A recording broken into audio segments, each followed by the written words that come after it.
transaksi yang populer, ini salah satu yang paling sering kita pakai sehari-hari. Misalnya kalau kita mau melakukan pembayaran ke orang lain, pembayaran Bitcoin ini ya, melakukan transfer maksudnya, dari alamat kita ke alamat orang lain, itu biasanya namanya adalah pay to address atau juga dinamai pay to public key hash, pay to PKH.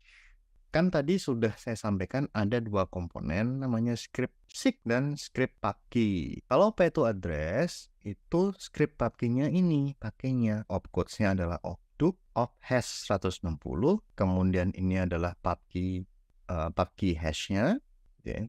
Kemudian equal verify dan check SIG. Kemudian script SIG-nya kayak gimana? Ini menggunakan signature plus public key. Itu nanti kita akan lihat evaluasinya.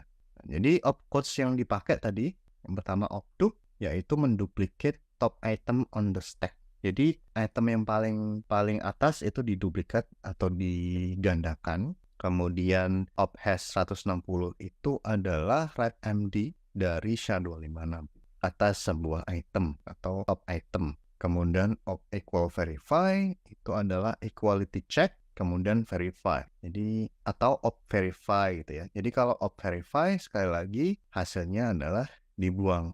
Kemudian check SIG. Check SIG adalah pengecekan digital signature atas public key. Jadi kita harus supply public key-nya, kemudian kita cek signature-nya menggunakan check SIG. Nah, evaluasinya seperti ini. Jadi kita anggap ini stack-nya kosong. Jadi langkah pertama stack-nya masih kosong, kemudian kita punya script SIG-nya di sebelah sini, script PubKey-nya di sebelah sini. Jadi kita gabung di sini ya. Dapatkan script. Nah, lengkap seperti ini. Jadi deskripsinya, script SIG dan script PubKey digabung. Jadi script SIG dulu, baru script PubKey, jangan kebalik. Kalau kebalik nanti evaluasinya salah. Nah, konstan dimasukkan dulu ke stack. SIG masukin sini dulu, yang paling bawah, PubKey paling atas. PubKey-nya di sini. Kemudian kita masih dapat ini ya, masih punya opcode di sini, masih datanya juga masih ada di sini. Kemudian kita eksekusi opdup. Ya, opdup itu apa? Menduplikasi item yang paling atas di sini. Nah, nanti kita punya dua data PubKey yang identik karena kan diduplikat ya. Jadi ada SIG tadi masih ada paling bawah. Kemudian PubKey dapatlah PubKey juga karena habis diduplikasi di sini. Ya, jadi kita punya 3 item di stack. Nah, kita juga masih punya script di sini. Kemudian kita eksekusi hash 160. Jadi kita melakukan operasi hash 160 terhadap data yang paling atas. Jadi ini dikonversi jadi hash-nya. Jadi di hash 160 yaitu write MD dari SHA-256 ya, hash 160 itu. Itu kemudian setelah itu apa? Setelah itu kita punya public key hash gitu. Nah, ini disupply ya data dari script PubKey-nya. Ini dimasukkan ke dalam stack di sini.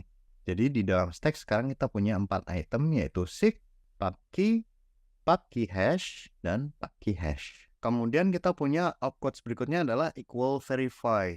Ini adalah pengecekan apakah dua item paling atas itu identik dan verify. Pertama cek dulu identik atau tidak, ya. Kemudian verify apakah dia yes, true atau false. Kalau true, datanya dibuang. Jadi dua item dalam stack yang paling atas itu hilang di langkah berikutnya. Jadi tadinya kita punya 4 item, sekarang tinggal 2. Ya. Nah, kemudian kita lakukan lagi apa? Check SIG. Mengecek signature.